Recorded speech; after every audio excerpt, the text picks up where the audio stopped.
and maverick musicians are rarely tolerated. Here's John Hockenberry. We're gonna have a jubilee down in Memphis, Tennessee, and we'll shout hallelujah all the way. I love that song. All right, look right here, buddy. Great. A music studio in Nashville, Tennessee.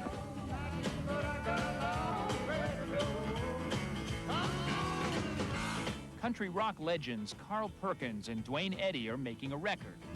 Well, I'm sitting here wanting to put a matchbox full of my clothes. But who are those youngsters in there with them? Well, I'm sitting here wanting to put a matchbox full of my... They are the Mavericks, a vision of country music's past and perhaps its future, all rolled into one. They playing it by feel. They're there. They're happening. I predict big things for this group. I really do. The Mavericks are a challenge to country music in the 90s. They are a band trying to prove that you can break all the rules in Nashville and still succeed. We're outside of the accepted norm of what country music is supposed to be today. Well put. There's some very, very narrow parameters as this is country, that is not country, and we are right on the edge of that parameter. Who in country music talks about parameters? The Mavericks do. They also play rockabilly songs and wear earrings. But what really sets the band apart is their lead singer, songwriter, and driving force, a 28-year-old Cuban-American from Miami named Raul Malo.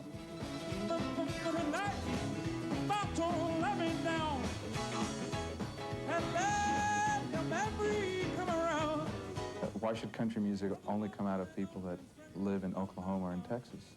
You know, I don't buy that. I mean, if it weren't for Spaniards, we wouldn't have cowboys, you know? So it's really Spanish music. Yeah, see?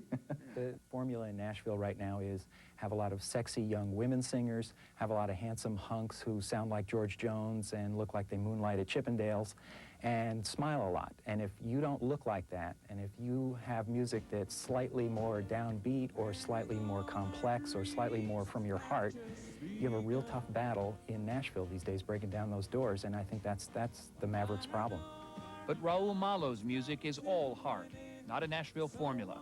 His songs are moody and deeply personal, like this one, called Pretend.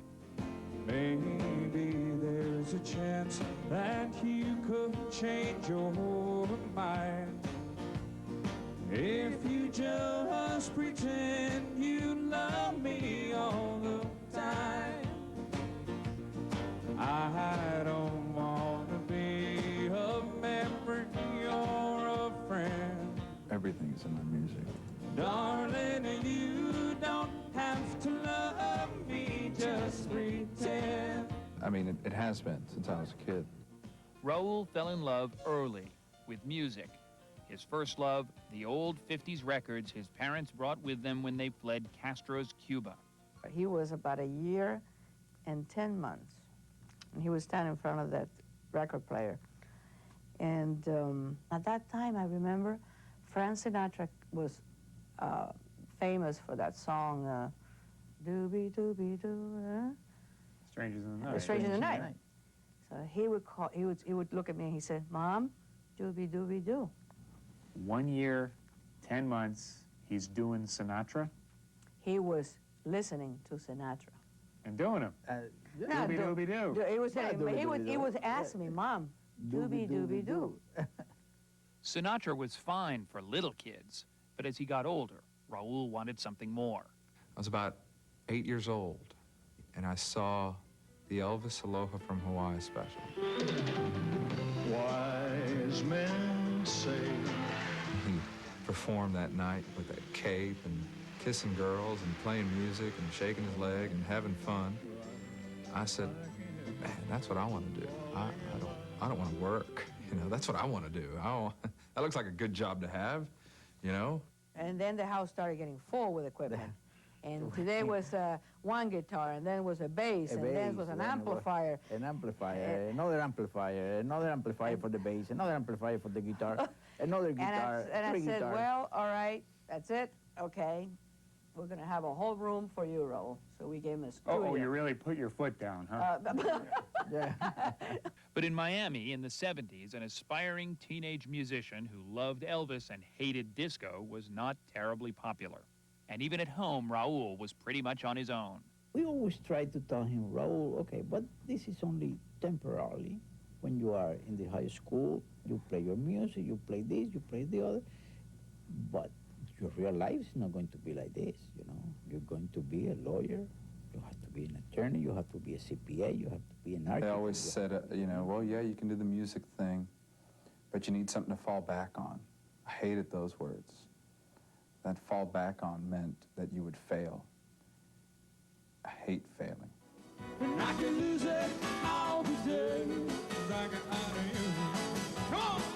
So Raul began to look for musicians in Miami who loved the music he did. This was hard, but Raul found Robert Reynolds, Paul Deakin, Nick Kane. The Mavericks were soon the best-known local country band in South Florida, where they had little competition. 1, 2, 3, 4. But what they did have was a style that attracted attention far from Miami, in the Nashville offices of Tony Brown, president of MCA Records. My A&R person at the time, she said, you got to see these guys, and you don't have time to come down here, so maybe we should bring them to Nashville. They want to come to Nashville and showcase. Brown agreed and flew the Mavericks to Nashville. It didn't take long for him to make up his mind. I saw these guys, they knocked me out. I'm serious. I was convinced. You know. It's what I do for a living, so I just responded to my instincts. He told us, you guys are cool. Why don't you on our label? What?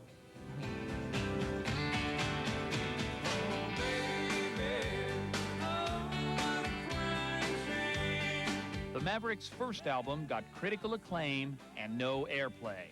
But the title track of their current album, What a Crying Shame, became a hit. The Mavericks were off and running. People recognize you? Starting to happen. We go into a truck stop, they see the bus, cashier asks, oh, are you guys with the group? He goes, yeah, what's the name of the band? Mavericks. And then the next trucker in line will go, oh, what a crying shame. Just like that, you know, and that's kind of... That was a good rendition, Nick. Yeah, you should see, sing I lead. should sing, yeah. And he's not the only one who wants a shot at singing lead. Oh, what a crying shame. You want me to go on? No. Sure. No. And, of course, you sing a lot, Dad, right? Oh, yeah, I sing. Yeah? Come on, Raul. Hum. Come on.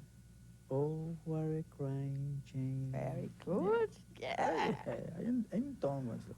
So there's a solid genetic basis for this music. Oh, the genes are there, definitely. Maybe more on one side of the family than the other? Definitely. But not that much, because I got a good cousin that was a good singer. A cousin? Well, a cousin, but... Raul has his sings. grandfathers, his aunts, his mother. There's some disagreement between your mom and dad over whose side of the family is responsible for your musical talent. Could you resolve that? Sure. They do fight about it, right? Yeah. Definitely my mom's side. Dad might be a little crushed to hear that on national television. Yeah, he will, but he'll get over it. It's funny how my whole world fell apart. I think I saw it coming from the start. So what are the Mavericks? A cult band, Cuban country crossover, rock and roll revival? None of the above. They're four guys with a maverick vision, hoping to find a place in country music's future. Let's take a poll. Okay. Who most believed that this band would make it? Raul's mom. Norma. So is this the American dream story here? Family escapes from communism, comes to America, works really hard, and raises a son to play the Grand Ole Opry? Yeah.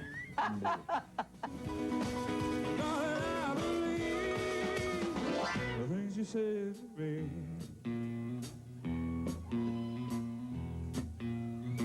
The things you said to me.